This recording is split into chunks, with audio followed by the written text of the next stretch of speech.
Donc, nous passons à l'examen de vœux non rattachés. Les vœux numéros 64, 65, 66, 67, 68, 70 et 70 bis sont relatifs aux animaux de compagnie. Alors, la parole est d'abord à Madame Samia Badakaram du groupe Changer Paris pour 2 minutes. Madame la maire, mes chers collègues, les animaux de compagnie font partie intégrante de la vie de nombreux Français et de nombreux Parisiens. Près d'un foyer sur 2 dans notre pays compte un animal. Cependant, notre pays compte aussi le plus grand nombre d'abandons au niveau européen. Passé l'émotion que nous suscite ce type d'information, il est important de se demander quelles pistes, quelles solutions nous pouvons mettre en place. Même si nous n'avons pas la prétention de régler le problème à notre niveau, tout ce que nous pouvons faire déjà sera utile. D'abord, quelles sont les causes de ce phénomène ? Souvent, l'image montrée dans les spots télé ou les journaux est tenace car réelle. Les acteurs du secteur que nous avons rencontrés avec le groupe Changer Paris nous l'ont dit. Il y a bien un phénomène d'abandon à l'approche des vacances face à l'impossibilité d'amener son animal avec soi ou de le faire garder. Ces abandons sont aussi causés par une mercantilisation de l'animal qui fait souvent l'objet d'un achat compulsif ou de parfaits cadeaux à l'approche des anniversaires ou des fêtes, sans pour autant que cet acte d'adopter soit réfléchi comme tel.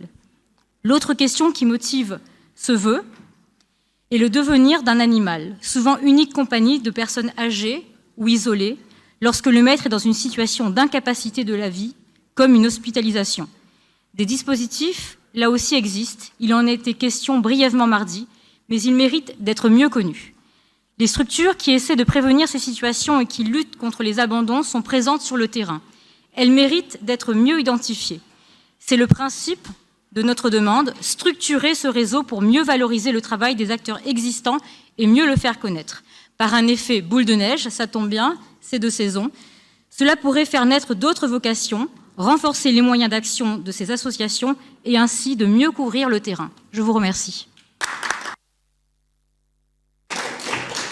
Je vous remercie. Maintenant, la parole est à Madame Anne-Claire Tissandier pour 2 minutes du groupe Changer Paris.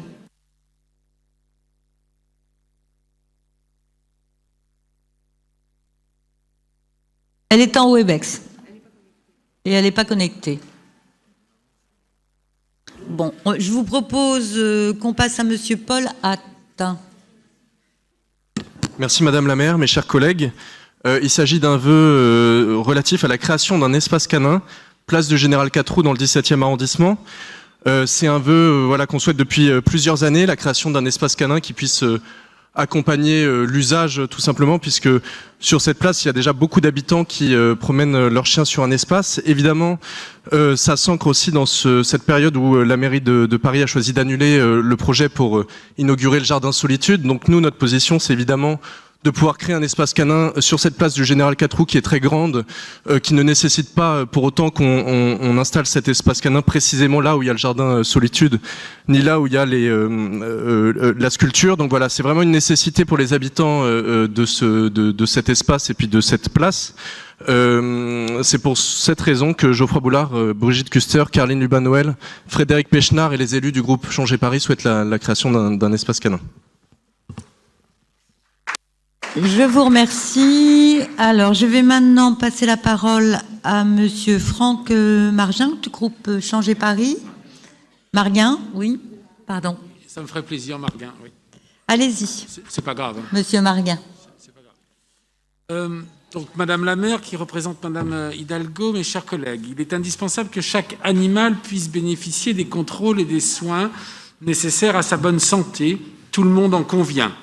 Malheureusement, chaque jour, de nombreux propriétaires sacrifient ces soins par manque de moyens et entraînent une souffrance pour ces animaux. Face à cette triste alternative de voir souffrir leur animal sans pouvoir le soulager, des acteurs du monde animal ouvrent des dispensaires de soins dans toute la France. Si Paris ne fait heureusement pas exception, notre ville n'en compte que 2, celui de la SPA dans le 17e et celui de la Fondation Assistance aux Animaux dans le 11e. Ces dispensaires proposent un rôle social pour les maîtres. Ces spécialistes leur apportent des informations pratiques et assurent une écoute attentive pour déceler d'éventuelles problématiques telles que des velléités d'abandon. L'animal de compagnie, le chien ou le chat en particulier, dans toutes les grandes métropoles, est un rempart contre la solitude et souvent très efficace pour créer des liens avec son voisinage. Nous devons l'entendre et le prendre en compte. Le constat est clair. Notre ville manque d'offres de dispensaires pour répondre à cette demande. Ce manque de dispensaires, autant au niveau géographique qu'en volume des demandes. Les professionnels et spécialistes du milieu, nous en avons rencontré beaucoup, sont unanimes. Le besoin s'en fait ressentir et les vétérinaires actuels n'ont pas la latitude pour assurer de même manière discrète ces soins au seul bénéfice de ces animaux de souffrance. Les acteurs existent et ils sont prêts à se mobiliser. Cependant, il faut que nous donnions une impulsion et tirer les leviers que nous possédons afin de faciliter ces implantations. Le besoin est réel et les animaux, tout comme les maîtres, nous en remercieraient. Je vous remercie.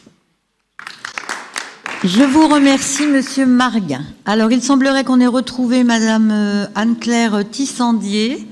Donc, oui, bonjour. Allez-y, Madame, vous pouvez présenter votre vœu. Donc, c'est le vœu 65. Merci beaucoup, Madame la maire. Mes chers collègues, les animaux liminaires sont un sujet récurrent de nos débats et leur sort concerne notre quotidien tant en termes de propreté et de salubrité qu'en termes de bien-être de ces animaux, des spécificités de chaque espèce. Si la cohabitation se révèle ainsi compliquée, nous en faisons tous le constat. Pour autant, il nous revient de prendre en compte tous ces facteurs et de les intégrer dans notre manière d'aménager et de gérer l'espace public. Ces animaux, écureuils, pigeons, rats, insectes, corneilles, etc., mouettes, renards, vivent proches de nous, au cœur de nos villes, mais ce sont des animaux sauvages. Alors si nous ne devons pas occulter les bienfaits qu'ils apportent à notre environnement, remplissant des missions qu'il n'est pas possible à l'être humain de remplir, il ne faut pas non plus oublier les problèmes que ces proliférations peuvent entraîner dans l'espace public. Je pense par exemple aux problèmes sanitaires, à l'heure du Covid, où le Covid nous oblige à être encore plus vigilants envers les maladies. Je pense aussi à l'image et à l'impact qu'une trop grande visibilité de certains de ces animaux, comme par exemple les insectes, les rats, ont sur notre capitale, que ce soit vis-à-vis des habitants confrontés à ces animaux, mais aussi vis-à-vis des touristes, notamment étrangers. Et à l'heure des réseaux sociaux et des images diffusées en masse, il ne faut pas balayer d'un revers de la main la prise en compte de ces problématiques d'image et de réputation de notre capitale, tant nous avons besoin du tourisme pour faire vivre notre économie locale.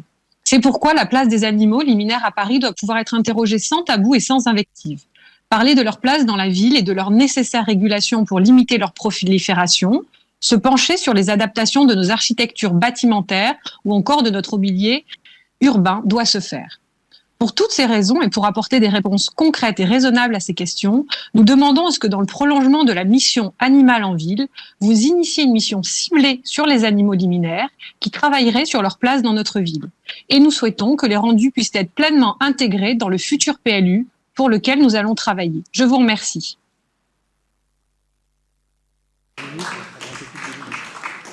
Je vous remercie, Madame. Alors, maintenant, présentation du vœu par Monsieur René-François Bernard.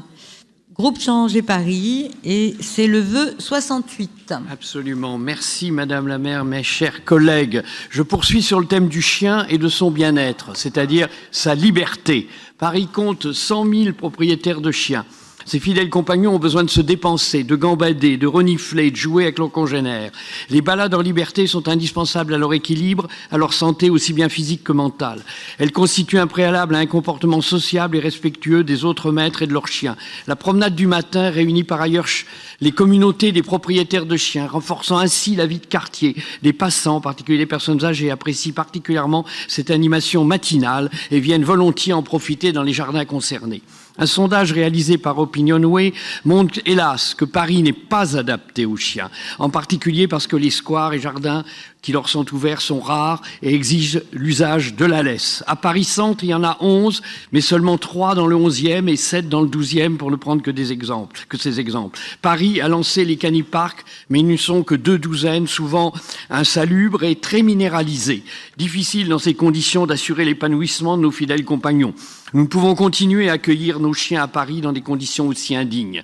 De nombreuses villes en France et en Europe autorisent leurs parcs et jardins aux chiens sans laisse. La sécurité des passants ne semble pas nécessiter l'interdiction de cette pratique répandue. Pourquoi en serait-il autrement à Paris? Nous avons pu observer que certains squares toléraient déjà des chiens sans laisse le matin. Les jardiniers ferment les yeux devant la bonne ambiance et ces chiens heureux, ces succès devraient nous éclairer.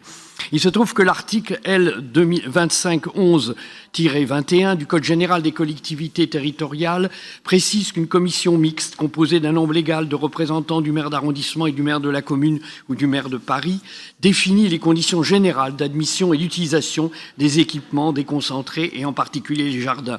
Nous avons donc la possibilité d'adapter les conditions d'utilisation des équipements déconcentrés après passage à cette commission mixte. Notre vœu propose d'autoriser dans ce cadre les promenades de chiens sans laisse tôt le matin dans les bois, les squares et jardins qui tolèrent actuellement les chiens en laisse, si les maires d'arrondissement soutiennent cette idée. Je vous remercie. Je vous remercie, monsieur. Alors, maintenant, dernier vœu, qui est le vœu 70 du groupe Changer Paris, présenté par madame Delphine Malachard-Dérézy. Madame la maire, mes chers collègues, depuis le début de la pandémie et du fait des confinements successifs, le nombre d'animaux de compagnie, notamment des chiens, a augmenté après une hausse des adoptions. Il n'est plus à démontrer que la présence animale est une source importante de lien social, notamment auprès des personnes isolées et vulnérables. Ainsi, au cœur de notre ville, nous devons penser aux besoins propres des animaux. En termes d'activité physique, pour se dépenser de façon convenable à leur santé, ils ont besoin d'espace où ils peuvent courir tout en étant dans un périmètre acceptable autour de leur foyer, afin que ce besoin s'intègre au mieux dans le quotidien de la famille qui les accueille. C'est à cet enjeu que les espaces canins apportent une réponse adaptée à notre cadre urbain. Le déploiement réussi de plusieurs et premiers espaces canins à Paris prouve l'efficacité de cette réflexion. Sur ce sujet, d'ailleurs, il y a, je crois, un consensus. Vous avez remis un trophée Animal en Ville en 2019 sur le sujet, et 14 arrondissements sont aujourd'hui dotés d'espaces canins. C'est pourquoi nous demandons, avec le groupe Changer Paris, à ce que cette démarche soit aujourd'hui intensifiée de façon à permettre aux propriétaires d'animaux parisiens d'avoir un espace canin à une distance raisonnable de chez eux, car plusieurs arrondissements aujourd'hui n'en sont malheureusement pas dotés. Nous devons nous donner comme objectif de poursuivre nos efforts pour avoir un réseau d'espaces canins satisfaisant à moyen terme. Aussi petits soient-ils, au moins qu'ils aient le mérite d'exister dans tous les arrondissements. Essentiel à la santé physique et mentale de nos animaux, c'est tout l'objectif de ce vœu. Je vous remercie. Je vous remercie. Donc, pour répondre, je donne la parole à Christophe Najdowski et je pense que tout le monde sera d'accord pour lui donner un peu plus de 2 minutes puisqu'il va nous présenter répondre à 6 vœux et nous proposer un 7e vœu bis, donc le numéro 70. Merci. Merci beaucoup, Madame la maire. Effectivement, je demanderai à avoir un peu plus de 2 minutes pour répondre de manière groupée à l'ensemble de ces 6 vœux, mais je ne prendrai pas, rassurez-vous, 6 fois 2 minutes. Je ferai plus court. D'abord, je remercie les élus du groupe Changer Paris pour leurs vœux et de l'intérêt qu'ils portent à la question des animaux à Paris. J'ai voulu, pour y répondre, prendre le temps, à travers le dépôt d'un vœu de l'exécutif qui rappelle tout ce que l'exécutif municipal parisien fait depuis 1 an, après que la maire de Paris ait décidé de créer une délégation à la condition animale. Alors en 1 an, nous n'avons pas chômé, aussi bien pour améliorer le bien-être des animaux domestiques que pour garantir de bonnes conditions de vie à la faune sauvage. Et je vais tenter de répondre aux différentes problématiques soulevées dans les vœux qui ont été déposés. Alors beaucoup des demandes portent aujourd'hui sur les chiens et la création d'espaces canins. Vous demandez même d'ouvrir la possibilité de lâcher les chiens dans les espaces verts sur certaines tranches horaires.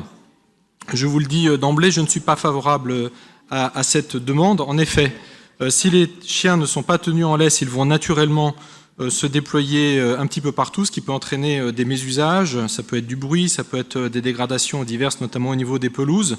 Et c'est ce que, malheureusement, nous avons vécu, par exemple, au jardin Lamoignon, dans le centre de Paris, avec la mairie Paris-Centre, et nous avons dû mettre fin à l'expérimentation qui a été menée. Donc, ça n'est pas le sens de ce que nous souhaitons faire, mais nous souhaitons plutôt offrir la possibilité de se promener avec son chien dans de nombreux espaces verts parisiens, pourquoi pas, mais avec l'idée d'avoir plutôt des espaces qui soient dédiés et fermés, ou en tout cas sanctuarisés et séparés du reste des jardins en question lorsque ce sont des espaces qui sont intégrés dans les jardins. C'est ce que nous avons fait par exemple au square Réjeanne dans le 20e arrondissement et ça fonctionne très bien. Nous comptons aujourd'hui 23 espaces canins et non pas une demi-douzaine comme j'ai pu l'entendre. Nous en avons ouvert 6 nouveaux depuis le début de la mandature et nous continuerons à en ouvrir d'autres avec la volonté, je l'espère partagée, avec les mairies d'arrondissement de trouver des sites qui s'y prêtent. Et j'insiste bien aussi sur la nécessité de trouver des sites qui s'y prêtent. Et ce n'est par exemple, malheureusement, là aussi pas le cas de la place du Général Catroux, car cet espace est un lieu de mémoire qui comprend de nombreuses œuvres d'art, et nous considérons avec notre collègue Laurence Patrice, qui préside nos débats, qu'il serait déplacé de le faire cohabiter avec un espace canin. Ceci étant, je suis tout à fait prêt à étudier avec vous, bien sûr, et je le fais avec les mairies d'arrondissement, toutes les propositions d'expérimentation ou d'ouverture de ces espaces. J'en profite aussi pour vous dire que nous travaillons avec Nicolas Nordman pour mobiliser la police municipale parisienne sur ces questions, qu'il s'agisse du respect des horaires des espaces canins ou de la lutte contre la maltraitance animale. Nous poursuivrons également notre travail de concertation avec les animaleries et les organisateurs de salons pour mieux réguler le secteur de la vente, lutter contre les achats compulsifs et les abandons. Et par ailleurs, concernant donc votre demande sur les dispensaires, nous étudierons toutes les demandes qui nous seront adressées et j'attire votre attention sur la nécessité de soutenir l'ensemble des professionnels des soins aux animaux et notamment la médecine vétérinaire pour pouvoir la rendre accessible à tous les propriétaires d'animaux, quels que soient leurs revenus. Vos demandes portent également sur la prise en compte des animaux dits liminaires. Je confirme que c'est bien le cas et que cette question des animaux sauvages qui cohabitent avec les humains est bien au cœur de nos préoccupations et des prérogatives de la mission Animal en ville qui a été créée à cet effet au sein de la direction des espaces verts et de l'environnement. Nous poursuivons par exemple le déploiement des pigeonniers, des dispositifs de stérilisation pour réguler donc la présence des pigeons sur le territoire parisien. Nous travaillons à la sanctuarisation de la darse du Rouvray, où nichent plusieurs espèces d'oiseaux. Nous avons lancé l'expérimentation de 3 quartiers moineaux pour densifier les populations de moineaux à Paris. Nous travaillons à l'ouverture d'un centre de soins pour les hérissons, etc., etc. Plus largement, tous les animaux présents sur notre territoire font l'objet de notre attention. C'est le cas par exemple des activités de balade à poney qui sont désormais concernées par la nouvelle charte du bien-être animal qui a été adoptée en juillet dernier et nous en débattrons d'ailleurs tout à l'heure à notre conseil. Voilà, je n'ai pas le temps de détailler l'ensemble des mesures que nous allons déployer dans la mandature, mais je vous invite à lire et à voter le vœu de l'exécutif qui fait un bilan complet de nos actions et précise notre feuille de route dans les prochains mois. Enfin, j'aurai l'occasion donc de convier les groupes politiques de notre Conseil à échanger sur la politique publique que mène la ville de Paris en matière de conditions animales au début de l'année 2022, par exemple à l'occasion d'un comité parisien de la nature. Voilà, donc soyez assurés, chers collègues, de la totale mobilisation de l'exécutif en faveur de tous les animaux présents sur notre territoire. Je vous remercie. Merci, chers collègues. Alors... donc, le vœu numéro 64 est-il retiré au profit du vœu de l'exécutif? Allô, allô? Le groupe Changer Paris, est-ce que quelqu'un veut bien me répondre? Donc, le vœu 64 est-il retiré? Non, comme il n'avait pas du tout été question du sujet de l'abandon, je vais le maintenir. Très bien. Donc, je le mets au vote, je le soumets au vote avec un avis défavorable. Donc, qui est pour? Qui est contre? Qui s'abstient? Donc, le vœu est rejeté. Numéro 65. Le vœu numéro 65, le groupe Changer Paris, est-ce que vous retirez au profit du vœu de l'exécutif? Non. Bon. Non. Très bien. Et pour les autres? Je vous pose la question à chaque fois? Très bien. Bon, alors, le vœu 65, avis défavorable de l'exécutif. Qui est pour? Qui est contre? Qui s'abstient? Le vœu est rejeté. Le vœu numéro 66, est-il maintenu? Le jardin Solitude, c'est qu'une toute petite partie de la plage du Général Catroux, donc oui, il est maintenu, évidemment. Très bien. Alors, défavorable, avis défavorable de l'exécutif. Qui est pour? Qui est contre? Qui s'abstient? Donc, le vœu est rejeté. Donc, ensuite, nous en sommes au vœu... J'en étais au vœu 66. Le vœu 66 est-il maintenu? 67, pardon. 67 est-il maintenu? Oui, il n'a pas répondu sur les dispensaires. Très bien. Donc, avis défavorable de l'exécutif. Qui est pour? Qui est contre? Qui s'abstient? Le vœu est rejeté. Le vœu numéro 68, maintenu? Est maintenu, présenté par Aurélien Véron, et en fait, je parlais de 2 douzaines de parcs canins et pas d'une demi-douzaine. Je corrige, je crois que Très bien. Donc, le vœu est maintenu, avec avis défavorable de l'exécutif.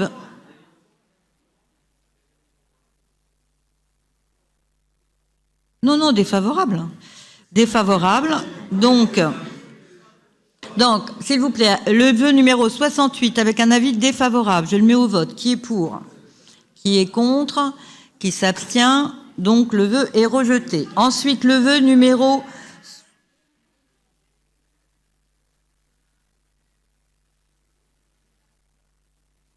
Alors, le vœu numéro 68, je répète, avis défavorable de l'exécutif, qui est pour? Très bien. Qui est contre?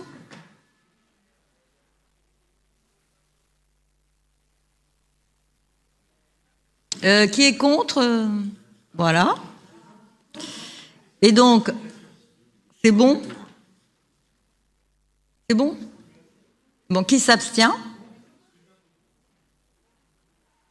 Et donc, on est d'accord, le vœu est... On finit de compter. Le vœu est rejeté. Ensuite, le vœu numéro 70. Le vœu numéro 70. Alors, les résultats, s'il vous plaît.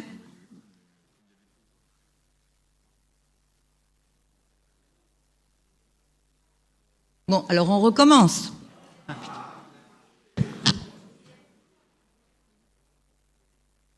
Il y a des pouvoirs, il faut compter. Vraiment, vous voulez vraiment qu'on compte? Très bien.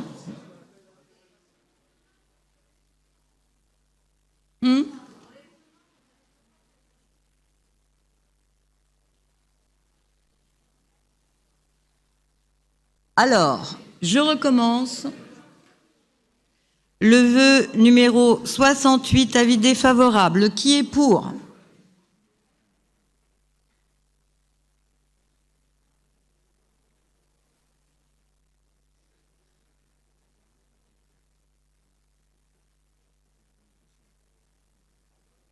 Donc 22. 22 pour. Ensuite, qui est contre?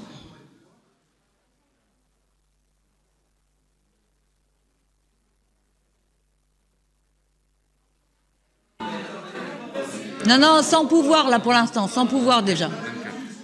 Sans pouvoir. Bon, il y en a 28. Donc, ce vœu est rejeté. Le vœu numéro 70, déposé par le groupe Changer Paris, est-il retiré?